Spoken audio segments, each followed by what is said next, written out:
दोस्तों, राहुल जी को leader of opposition बने हुए 100 दिन पूरे हुए। ये उम्मीद कर लो आप कि इन 100 दिनों के उपलब्धियों के बारे में, उनकी परफॉर्मेंस के बारे में कोई टीवी डिबेट्स होंगी तो आप गलत होंगे।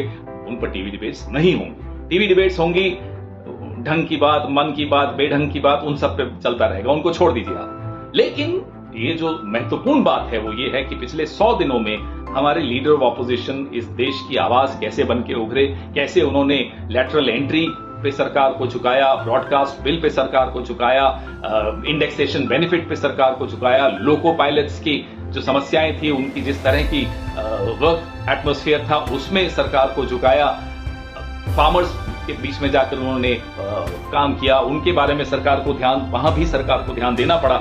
इस तरह से राहुल जी ने अलग अलग तबकों में जाकर विपक्ष के नेता की जो भूमिका होनी चाहिए, कैसे वो आवाज बन के उभरे इस देश के उन लोगों की जिनकी आवाज संसद तक नहीं पहुंच पाती, जिनकी आवाज बड़े बड़े बंगलों में जो हमारे मंत्री हैं वहां तक नहीं पहुंच पाती, कैसे उनकी आवाज वहां तक पहुंचाई जाए, ये राहुल गांधी ने पिछले 100 दिनों में हासिल किया। And it's our duty as opposition to be the voice of the voiceless. In that duty, our LOP, Rahul Gandhi, has, I think, done something very exemplary, and that needs to be chronicled and also amplified.